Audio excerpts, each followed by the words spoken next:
My name is Jose Garcia, and my affiliation with Brown Canyon Ranch is that I was born here in September 1938, and we lived here for probably 4 or 5 years of my young life. My granddad, for instance, came from Mexico probably about 1900, crossed over at El Paso, and he said that all they had to do to cross was pay a couple of pennies to the border, the Mexican border police, and you crossed in and you found work. It was from Hidalgo, Parral, which is a city about 150 miles south of El Paso. Crossed there, he spent some time. He was a young single teenager when he left his family in Parral. His dad owned a big ranch there, and they had a big disagreement because of the way his dad treated the people that worked for him. And he always told the story that his dad was a very cruel individual. Got a horse, a rope, and took some grass, set it on fire, and he burned as many cornfields as he could. And he took the best horse they had and headed north and never went back. His dad was like the king. What he said went. But getting back to the language as a barrier, when my granddad came to the States, of course, he spoke no English whatsoever, but he picked up enough, the basic to survive, to communicate a little bit, and he went to work on post, and he went to work as a laborer there. The stories that my family used to tell me was that the majority of the Mexican people, whether they were nationals or Mexican Americans, as my family were, worked again as ranch hands. They worked at a lot of the farms that were along the San Pedro River. There was a lot of small mining claims. My dad was in that line of work, was wood cutting, and they delivered the wood that they cut or sold it as cords, and then the businessmen would pick it up in the wagons, and they would haul that to Fort Huachuca. The Mexican-American people basically had the lowest levels of education, probably in skills, so they ended up in the more level menial, lower paying jobs. It was a cultural thing, and a lot of them didn't speak English that well.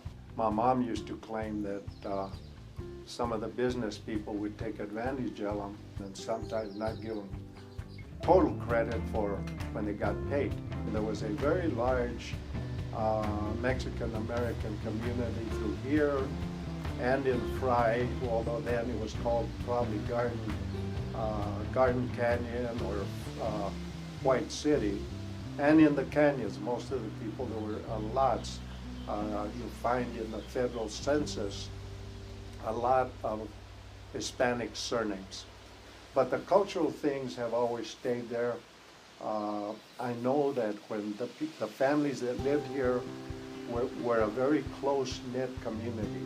They helped each other, they borrowed. So they were all very interlaced and very helpful to each other in many ways.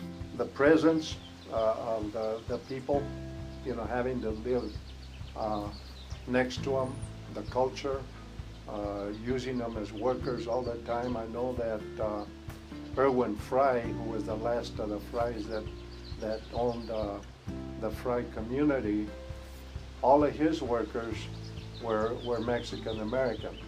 So, the influence, the kinds of foods that they ate, all kind of got into the total culture, the American culture. There's always been a continuation of communications between the people that came from Mexico and the ones that stayed in Mexico. One of my uncles, he frequently went back and forth. A lot of people, especially that lived in places like Naco and Douglas, did the same thing. They went back and forth and stayed in communications with the families that stayed in Mexico. So I'm sure that this pulled more people over looking for a better life and better paying jobs. The cultural thing, I think, as my granddad started learning more English and being around people that spoke English, then when my mother, his children came along, then they started picking up on it as kids. It wasn't as adults. So as kids, they were able to pick the English, the customs, go to schools. There was always a school on post. 5th grade, 6th or 7th grade, they went to school in Buena, and they went to school for a few years. So there was a change going on continuously. And then when we came along, my generation, well, English was spoken at the house, although not all the time.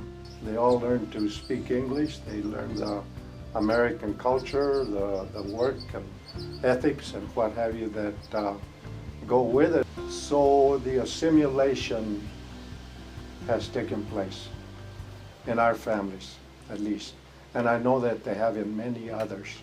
I think it's good. Education, I think, is a key to the success of anyone really living in America.